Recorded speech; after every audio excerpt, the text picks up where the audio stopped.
In this week's episode, we got the UCL draw. I'm going to be showing you what football is like in Finland. We're going to show you the most Googled footballer of all time. And I'm going to explain to you why U.S. soccer is finished. It's all happening in this week's episode of the Weekly Dab of Football. Hello, my name is bford. If you're new, make sure to subscribe for the Weekly Dab of Football every week, where we run you through the top news and highlights from around the football world. Oh yeah, memes and goals too are coming. We're starting this episode by going around the world. This week was the UEFA Champions League draw, and I'll tell you one team whose name was not called Manchester United. This graphic here says all you need to know. We got a live look at Eric Ten Hag and all the United players showing up to their latest training session and not showing up to the round of 16 because they did not qualify. Here are the teams that did qualify, though. Yes, I know Chelsea didn't even make it. You can meme me all you want for that, but any chance I can meme United, I'm gonna do it. Going back to these groups, though, I'm not gonna lie, I'm a little disappointed, man. I mean, like, Inter versus Atletico, that'll be a fun matchup. I'm really upset PSG didn't draw a massive team. They got Real Sociedad. They got really lucky. PSG finished second in their group, and they play Real Sociedad first round, man. Unlucky. Who do you think will be making it through out of all these games? Let me know in the comments. Oh, yeah, we got the Europa League playoff draw as well, but... yeah, I could care less about this. I'm not gonna lie. Other news, FIFA announced their finalists for the best awards. It's Messi, it's Haaland, it's Mbappe. We get the women's players. I don't know any of them, though. To be honest, I'm sorry. But I don't care either way about the men's or the women's best awards. They've announced the Ballon d'Or. Why are there two trophies? I think next year they're combining the two, but still, like, why was this even a thing in the first place? Now, this video I'm about to show you is one of the best things I have seen in a while. One of the best things we've ever shown on this show. Now, this is a 6-tier club in the French League. Watch their reaction as they draw PSG in the French League Cup.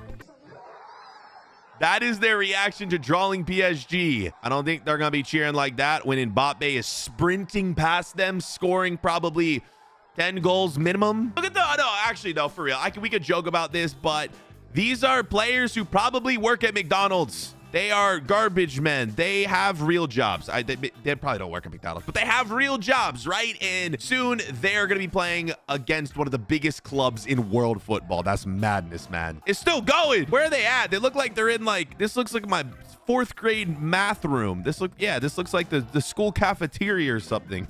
So yesterday was the 1-year anniversary of the 2022 World Cup final, and this just happened. Messi's game-worn jersey, the 2022 World Cup, just sold for $7.8 million in an auction in New York City. I wish this was going on, man. I live in New York City. I could have been there. I might have put in a bid for $8 million and won it. You never know. No, I don't have $8 million. I don't have anywhere near $8 million. I don't even have $1.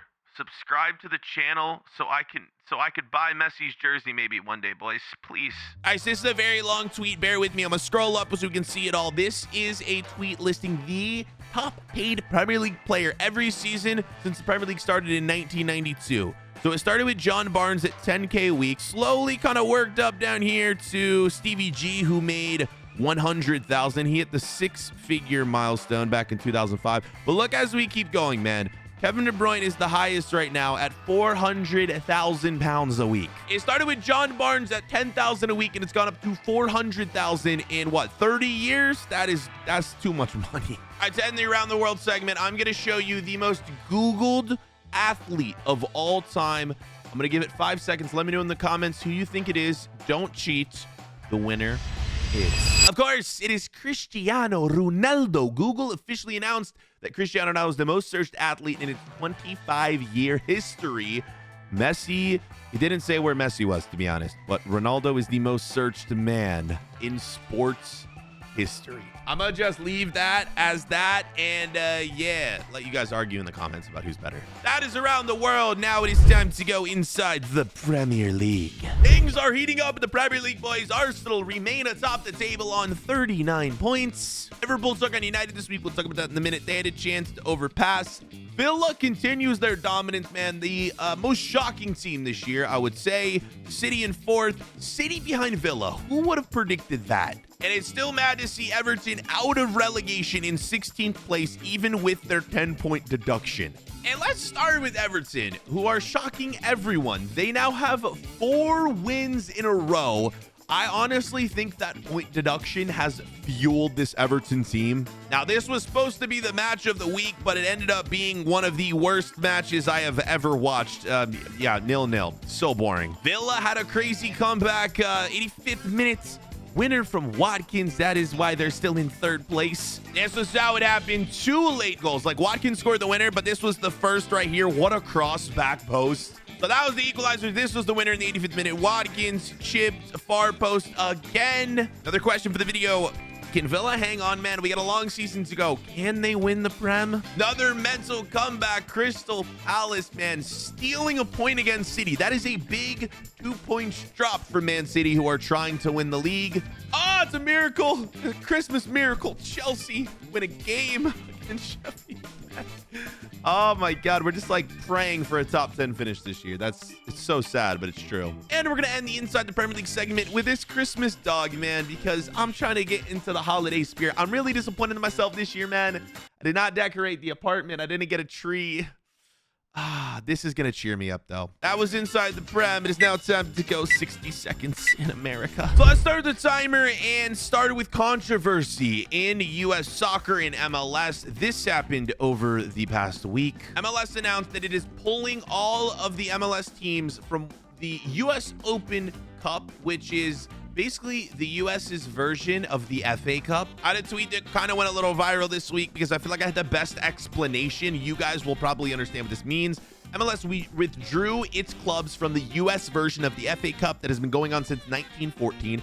So our MLS teams are not able to compete against any of the lower league teams in the US. It's basically all happening for money reasons. Everyone is upset. This is the US Open Cup is the cup that got FC Cincinnati, my favorite team, recognition in US soccer, which is why we were able to eventually join MLS. So yeah, US soccer, obviously we don't have promotion and relegation. This tournament was the only way that top tiered MLS teams were able to compete against the lower tiers like USL and a few of our other smaller leagues here in the US. So I'm super disappointed about this, man. I feel like we're selling out here super hard. Like US soccer, MLS is selling their soul. It's so sad. I'm sad. I feel like I needed to vent on this show to you guys. Yeah, it's super sad. I'm gonna go back to this clip, man, to the French side here, the 6th tier French side reacting to PSG. We already saw this. This is the beauty of cups in countries, is these smaller teams get to compete against the top tier teams. This is no longer happening in the US, right?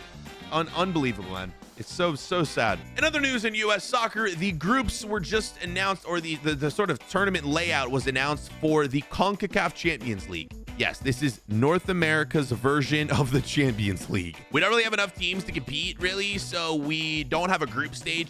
Every team just goes straight into the knockout rounds. So like it is obviously American teams, Canadian teams, Mexican teams. We have like Jamaican teams, a bunch of other teams from Central America, other countries from Central America have teams involved. FC Cincinnati in the bottom right has drawn Cavalier FC, which is a team from Jamaica. I might have to go to Jamaica for that match. I feel like that would be such a cool experience. Obviously, Inter Miami is in there, so Messi's going to be competing in this. Messi, I feel like Messi has to add this to his collection, right? I really hope that FC Cincinnati can stop him, but Messi's won the UEFA Champions League. This should be easy for him, you would think. Speaking of Messi, this photo was on his wife's Instagram story last week. Messi is looking jacked. Messi's coming straight to the US, man. Look at those biceps. Also, like, this is such an awkward picture as well. Messi's wife, Messi, and I'm guessing like his personal trainer. I don't know what's going on here. And I'm gonna end this segment by giving a huge congratulations to Clemson, who is, well, if you're from the US, you obviously know what Clemson, the college Clemson. They have won the NCAA national championships for soccer here in the US at the collegiate level. Clemson. I need to go out. I feel like I need to do some videos around college soccer and see what it's like down here, some of the big teams. Congrats, Clemson. A lot going on this week in the football world, but now it's time to move on to the goals of the week. We're going to start with this penalty right here. Watch the fake out. All right, I'm going to play it. Thinks he's going with his right foot and then takes it on its left. I'm going to let this loop for a minute. Is this legal? Are you allowed to run up on that side of the ball and then switch feet? I feel like this is highly illegal, but that's kind of why I put it here. I want to know what you guys think. All right, up next, we're heading over to Germany. Look at this, man.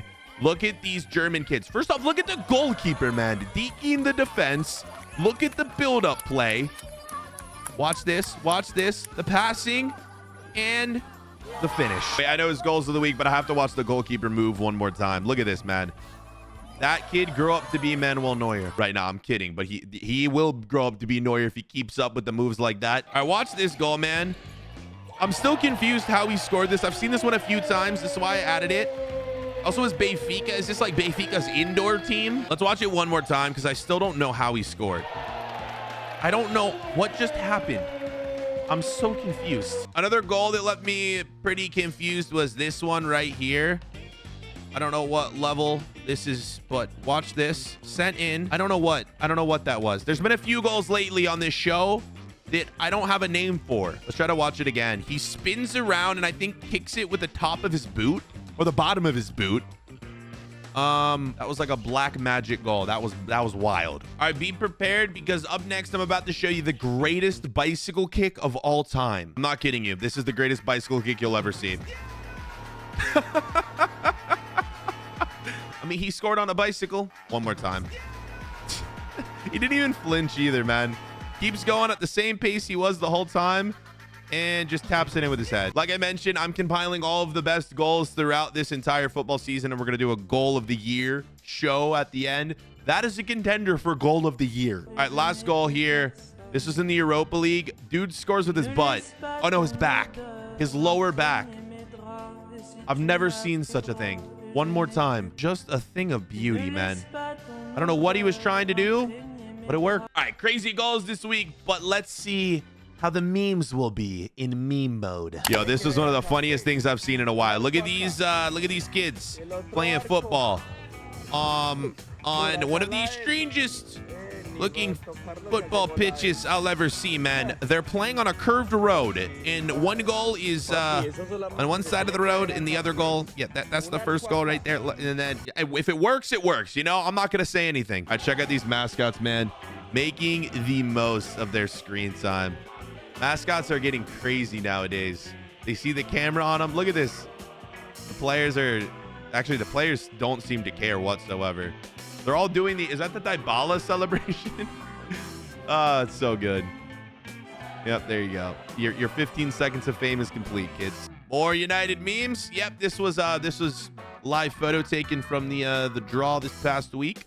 United fans, I would say I'm sorry, but I feel like you guys have to even be laughing at this point sometimes. This is Gabriel Jesus, and you know what?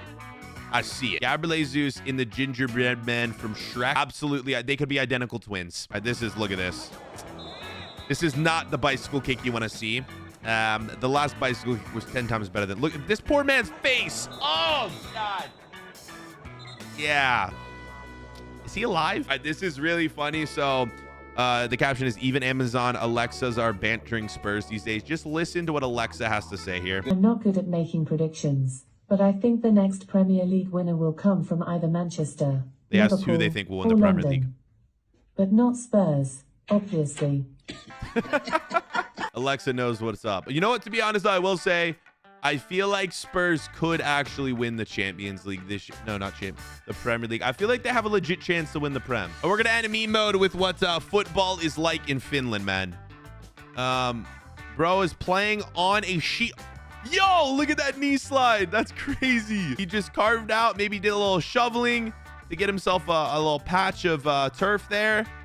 That is wild. I told you guys in some videos previously, this year, one of my goals is to go to Scandinavia. I want to do Norway specifically. I don't know, maybe I'll do Finland as well. If I do go to Finland, I'm gonna have to find that. I'm gonna have to find a pitch just covered in ice and yeah, see what I can do. All right, let's end today's video with bford's Ballon d'Or as always. You guys know this segment by now. We give out my Ballon d'Or every single week to the best moment, the best player, the best fan, something crazy that happened in the football world. And I feel like this kind of, people didn't really cover this as much as they should have. Como 1907. So I'm not really too sure. I don't know much about the club. All right, I'm gonna make that known. But they have become one of Europe's first clubs to stream all of their matches for free to the fans. This is incredible. Como 1907. It is a team that Fabregas manages. Now it does say to the UK and US, and I'm not sure if that's UK and US only. If people in Italy have to pay as well, you know what? I'm just now seeing that. That would suck. But I might have to be a fan of this team. I think more clubs should do this. Obviously, it probably won't happen because the teams make so much money from their TV rights. But I respect this team. I am now, you know, I can say I'm a fan of CAMEO 1907.